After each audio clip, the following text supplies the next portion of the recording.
It's such a privilege and indeed a pleasure to be with you today.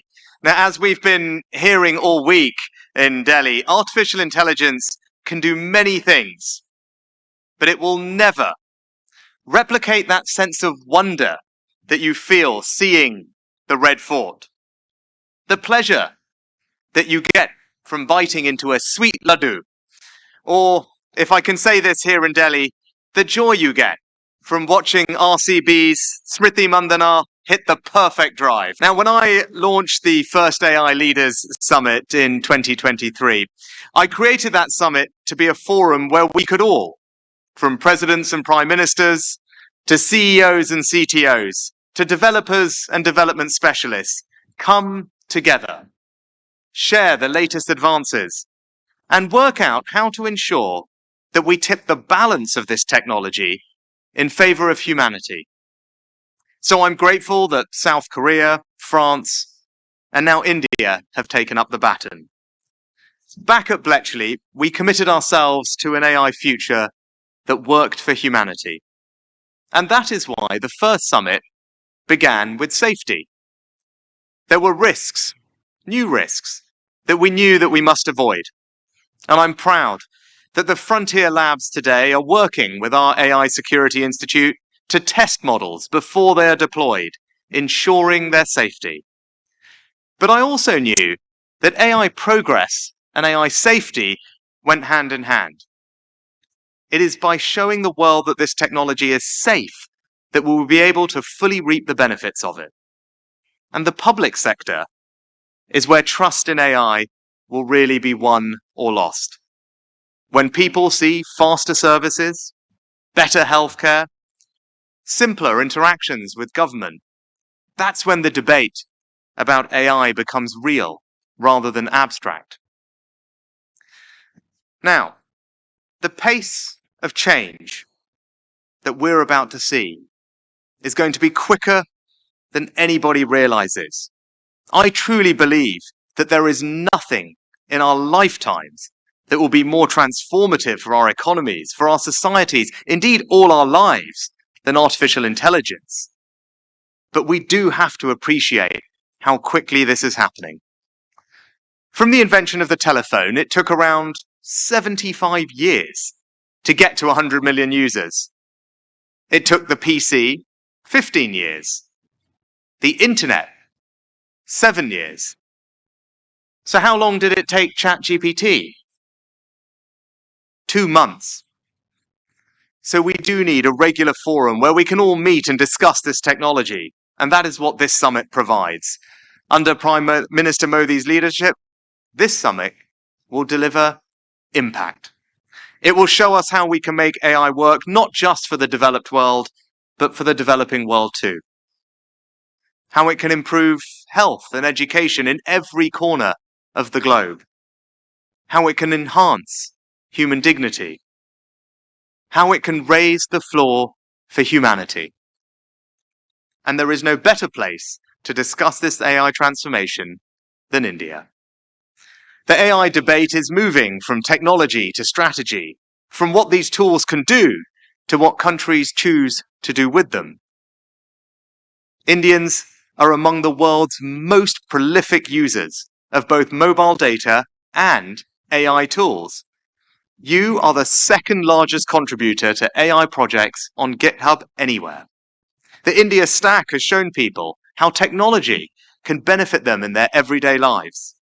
This digital public infrastructure, Aadhaar, UPI, and now Ayushman Bharat health accounts provide universal digitally verified foundations on which AI applications can now reach 1.4 billion people.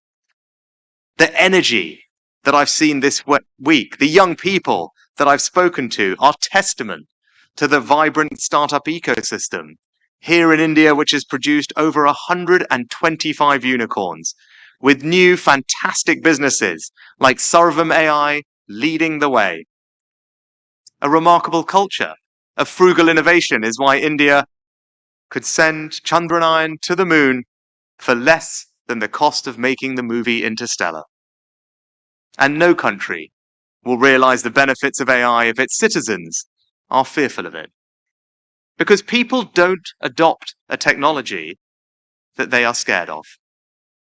Again, India has huge advantages here. At a time of mounting AI pessimism in the West, this nation stands out for the fact that almost 9 out of 10 Indians are optimistic about AI. And all of this is why, in the latest Stanford University ranking of global AI powers, India has overtaken the UK into the medal places. Although I should say, England remain just ahead in the ICC test rankings. Now, the sprint to be the first company, and indeed the first country to achieve AGI, dominates our headlines. But what India shows is that the real race is the race for everyday AI, to spread this technology throughout your economy and society.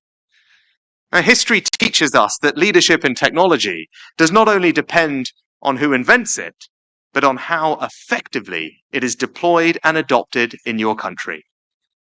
Take the printing press, invented in 1440 in Mainz in Germany, but, as Jeffrey Ding shows in his book, Technology and the Great Powers, it was the Dutch Republic that extracted the most value from it, and in turn became the publishing powerhouse of the world. Now, San Francisco may be today's Mainz, but it is increasingly India that is doing what the Dutch Republic did so effectively and maximizing the benefits of this new technology.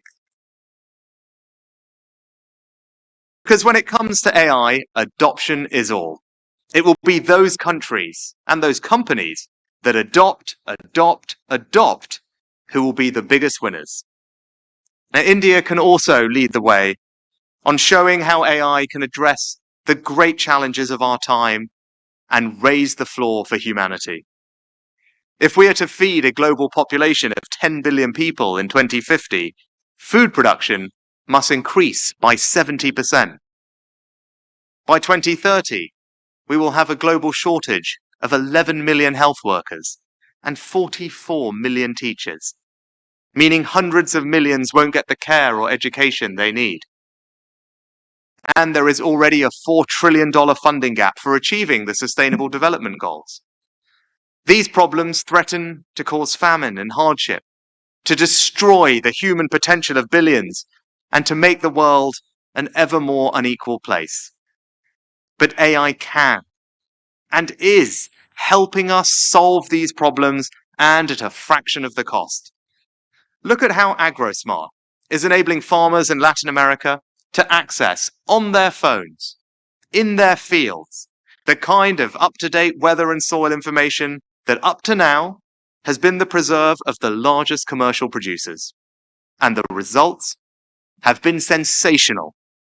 It is boosting crop yields by a fifth while halving water and energy use. Now, this technology offers the chance to achieve a breakthrough in agricultural productivity on the scale of India's green revolution. And if AI helps us achieve this, we truly can feed the world. Now, for most of human history, the most dangerous thing a woman could do is give birth. 1 in 18 married women died from childbirth in 17th century England. Now, that number has fallen by 99% today, but in sub-Saharan Africa, maternal mortality is comparable to what it was in England 4 centuries ago. And AI can help us tackle this inequality. Take the prompt service in Kenya, which offers 3 million pregnant women health advice by text message in their own language. The AI can flag high-risk cases and ensure that they quickly get the healthcare and medical care they need. For 74 cents a patient, this technology is saving lives and tackling one of the great injustices of our time. Now, no country has become healthier and wealthier without expanding education. As Kofi Annan reminded us, knowledge is power. Information is liberating. Education is the premise of progress in every society. in every family. But today, too many children lack access to quality teaching and resources. And again, AI can and is changing that. Take MindSpark, which is teaching 500,000 pupils already in India. These children are being provided with personalized lessons in just the way that the most privileged children in developed countries are. And for just a few dollars a month, their rate of learning has doubled. The genius of this technology is that it doesn't require super fast broadband and a fancy laptop, but just a simple tablet with preloaded content that draws on 20 years of research and 5 billion student interactions. Think of the dreams that are being sparked by this, the human potential that will no longer be wasted. So in conclusion, today, we can see the Bletchley vision of an AI that favors humanity becoming a reality. We're seizing the opportunities of the greatest breakthrough of our time while giving our citizens the peace of mind that we will keep them safe. AI will deliver huge economic gains. It will have twice the impact of the Industrial Revolution in just half the time. But what we are seeing here at this summit is how AI will raise the floor for humanity. Rural clinics will soon be able to offer the same level of medical expertise as big teaching hospitals. As the son of a doctor and as the parent of 2 girls blessed with the best medical care the world can provide, as the grandson of someone born in rural Tanzania, I know what a difference this will make. It will lead to an improvement in human health and happiness that we have not seen before. Farmers on their small holdings will be able to call on the combined expertise of the world's best agronomists and soil scientists. In the greatest step forward ever for equality of opportunity, every child will now have access to a personalized tutor. It won't matter if you're born in the Lutyens bungalow zone or in Ali Rajpur, you will, thanks to this technology, have the same educational opportunities. It will be the greatest democratization of knowledge ever. Friends, this is the new world that we are entering. Never before in human history will so many people receive a boost to their quality of life. That will be this technology's greatest achievement.